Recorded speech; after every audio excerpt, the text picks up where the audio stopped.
오늘 우리에게 주시는 하나님 말씀은 열왕기상 14장 21절에서 31절까지의 말씀입니다.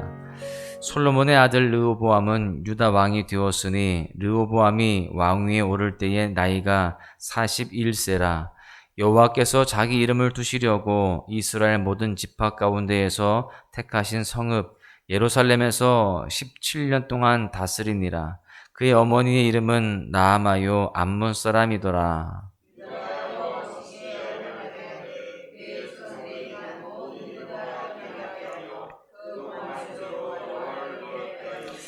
이는 그들도 산 위에와 모든 푸른 나무 아래에 산당과 우상과 아세라상을 세웠음이라.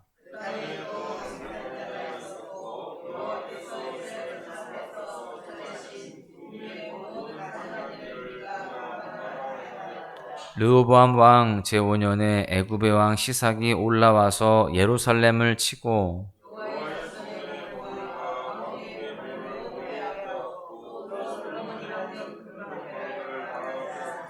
르호보암 왕이 그 대신 노수로 방패를 만들어 왕궁문을 지키는 시위대 대장의 손에 맡김에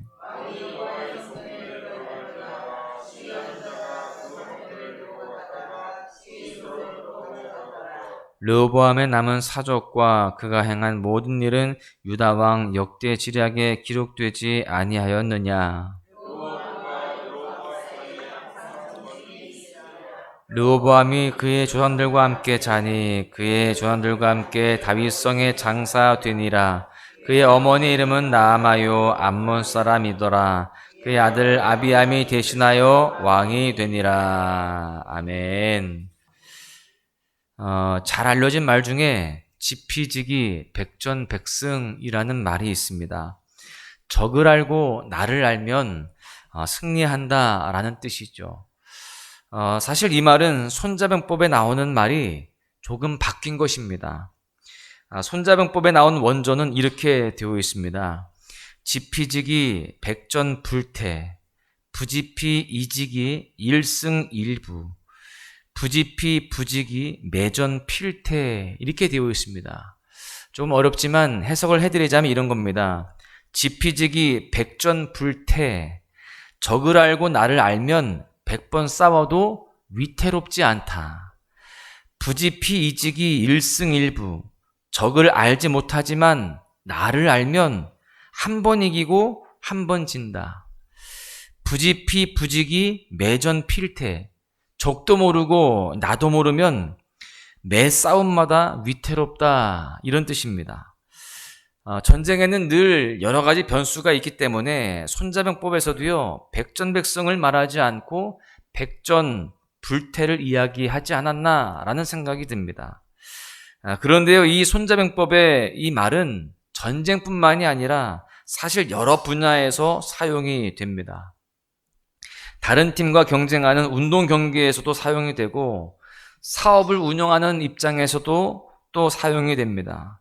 그리고 손자병법의 이 구절은 우리의 신앙생활에서도 생각할 거리를 주는 아주 중요한 교훈이라고 생각합니다. 우리의 하루하루의 삶 속에는요 수많은 영적 전쟁이 있습니다. 하나님을 향한 우리의 시선을 빼앗고 우리의 평안을 빼앗으며 기쁨과 감사를 앗아가는 수많은 요소들이 있다라는 것이죠. 그리고 그로 인하여서 우리는 신앙적으로 자주 넘어집니다.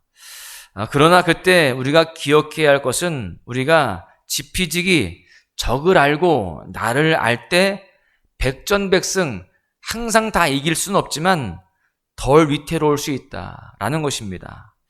만약 둘 다 알지 못하면 매번 넘어질 것입니다. 혹은 나만 알고 적을 모르면 한 번 이기고 한 번 지는 삶이 될 것입니다. 그러나 나를 알고 적을 알 때에 위태롭지 않을 수 있고요. 두렵지 않을 수 있다라는 사실을 우리는 잘 알아야 할 줄로 믿습니다.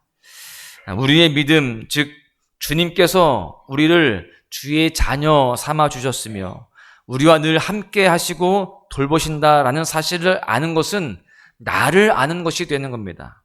그리고 우리는 이제 적을 알아야 되죠. 이 적에 대해서 막연하게 생각하고 또 만만하게 생각하면 안 됩니다. 잘 알고 경계하고 대적해야 되는 것입니다. 오늘 이 시간에는요, 우리가 싸워야 할 영적 전쟁, 경계할 것이 무엇인지를 함께 살펴보겠는데요. 첫 번째는 죄의 영향력은 오래 간다라고 하는 사실입니다. 오늘 본문에서는 성경의 시점이 북이스라엘에서 이제 남유다로 변합니다. 14장 1절에서부터 20절까지 북이스라엘의 우상 숭배와 그에 대한 심판을 말씀하셨는데 21절부터 이어지는 남유다의 모습을 보니까 이 북이스라엘과 크게 다르지 않다라는 것을 깨닫게 됩니다. 22절에서부터 24절을 보십시오. 유다가 여호와 보시기에 악을 행하되 그의 조상들이 행한 모든 일보다 뛰어나게 하여 그 범죄한 죄로 여호와를 노엽게 하였으니 이는 그들도 산 위에와 모든 푸른 나무 아래에 산당과 우상과 아세라상을 세웠음이라. 그 땅에 또 남색하는 자가 있었고 여호와께서 이스라엘 자손 앞에서 쫓아내신 국민의 모든 가증한 일을 무리가 본받아 행하였더라. 남유다의 백성들 역시 우상을 섬기며 하나님을 노엽게 했다라고 이렇게 말씀하고 있습니다.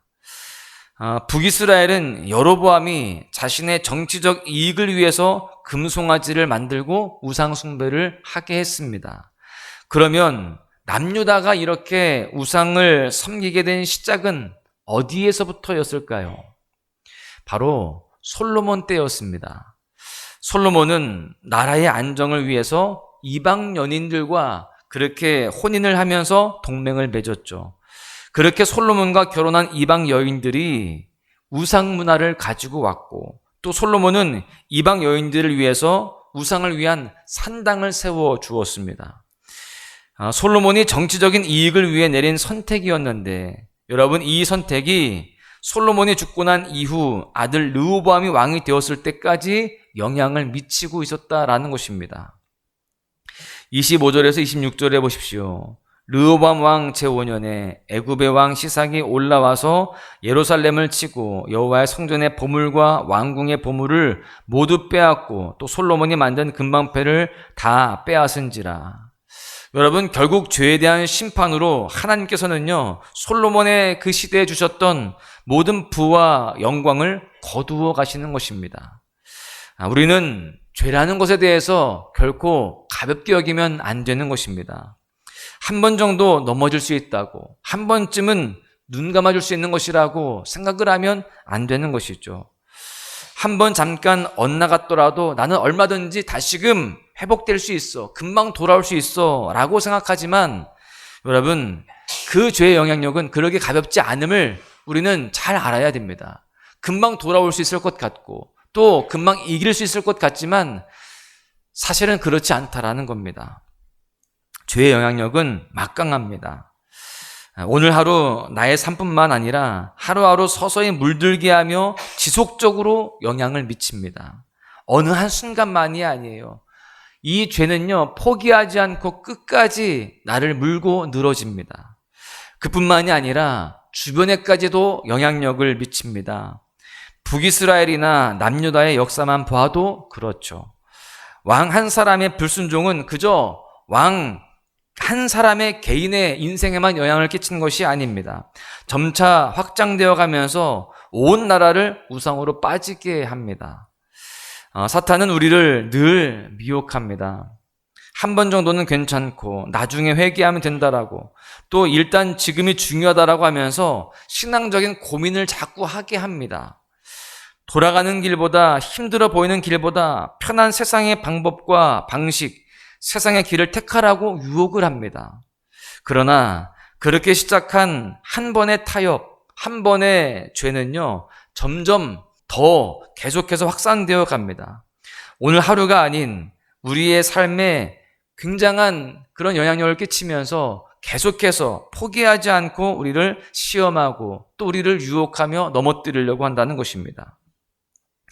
우리의 신앙은 언젠가 알아서 성장하겠지 이런 생각을 하면 안 됩니다. 언젠가 시간이 지나면 성장하는 것이 신앙이 아니라는 거예요. 오늘 하루의 결단과 순종을 쌓아갈 때 성령께서 우리를 주님 닮은 모습으로 성장시켜 가는 것입니다. 매일매일 그 영적 싸움에서 승리하고 또 승리하면서 나아갈 때에 조금씩 성장해 가는 것이죠. 여러분, 저와 여러분이 죄의 영향력을 얕보지 않고 늘 말씀으로 경계하면서 온전히 세워가고 또 승리한 삶이 되어야 할 줄로 믿습니다. 두 번째는요, 우리가 집중해야 할 대상이 무엇인지를 잘 인식해야 된다라고 하는 것입니다. 사탄은 우리를 넘어뜨리기 위해서 드러나게 죄로 유혹하는 방법만 사용하지 않습니다. 사탄은 우리의 시선과 생각을 돌려서 혼란하게 하며 길을 잃게 합니다. 올바른 방향을 바라보지 못하게 하고요, 길을 헤매이게 한다라는 것입니다. 오늘 말씀해 보니까 르호보암과 여로보암 사이에 항상 전쟁이 있었다라고 기록하고 있습니다. 이 말씀을 보면서 우리는 단순히 이 두 나라가 서로 사이가 안 좋았구나, 서로 싸웠구나, 그리고 오랫동안 싸웠구나, 이런 정도로만 생각을 합니다. 그런데 열왕기상 12장 21절에서 24절을 보시면 르호보암이 여로보암과 싸우려고 할 때 하나님께서는요, 선지자를 통해서 분명히 말씀하십니다. 그 분열은 하나님으로부터 인한 것이니 올라가지 말라, 형제와 싸우지 말라. 여러분, 이것이 바로 하나님의 명령이었습니다. 그러나 오늘 본문 30절은요, 르호보암이 결국 하나님의 말씀에 불순종했다라는 것을 보여줍니다. 하나님은 분명히 싸우지 말라라고 했는데 그들은 불순종하고 싸웠습니다. 어쩌다 한 번이 아니었습니다. 항상 전쟁이 있었다라고 되어 있으니 항상 불순종을 한 것입니다. 그렇다면 왜 이렇게 전쟁을 했을까요? 하나님이 정해 주신 그 기준을 따르지 않고 자신들의 힘으로, 자신들의 방법으로 그 땅을 차지하고 나라를 세워가고 싶었기 때문입니다. 그러나 그것은 하나님이 기뻐하시는 뜻이 아니었습니다. 여러분, 지금 살펴보고 있는 열왕기상 14장은요, 북이스라엘과 남유다의 우상 숭배에 대한 말씀을 기록하고 있습니다. 우리가 이것을 보면서 깨달아야 할 것은 여로보암과 지금 르호보암이 싸워야 할 것은 서로가 아니었다라는 겁니다. 그들은 우상과 싸웠어야 되는 겁니다. 지금 하나님께서 지적하고 있는 것은 이들의 우상 숭배에 대한 잘못과 또한 그에 대한 지적이었습니다. 가나안 정복 시대에 하나님께서 가나안 족속과 우상을 쫓아내신 것처럼 이들은 잘 분별하고 우상을 쫓아내기 위해서 더 힘써 싸워야 했습니다. 그들이 집중해야 할 대상, 싸워야 할 대상은 형제 나라가 아닌 우상이었던 것이죠. 그러나 그들은 우상과 싸우지 않고 도리어 서로에게 집중하며 항상 전쟁을 했다라는 것입니다. 우리가 싸워야 할 대상이 누구인지를 분명히 알 수 있는 그러한 교훈입니다. 우리가 싸워야 할 것은 형제가 아니라 그 누군가가 아니라 바로 우상이며 사탄이며 세상인 줄로 믿습니다. 우리가 잘 분별하고 싸울 때에 우리는 승리할 수 있고 하나님의 은혜를 더 풍성히 누리게 될 줄로 믿습니다. 결론의 말씀을 드립니다. 사탄은 우리를 참 다양한 방법으로 미혹을 합니다. 사탄이 우리를 넘어뜨리는 방법은 큰 유혹, 큰 시험만 있는 것이 아닙니다. 사실 더 많이 늘 별거 아닌 것처럼 매우 사소한 일처럼 그렇게 속이고 다가올 때가 더 많습니다. 한 번만 타협하고 넘어가자고 속입니다. 또 우리의 마음을 혼란하게 하고 생각과 시선을 혼란하게 하며 하나님을 바라보지 못하게 합니다. 계속적으로 우리의 시선을 하나님이 아닌 다른 곳으로 옮겨가게 합니다. 하나님께 집중하지 못하게 하는 것이죠.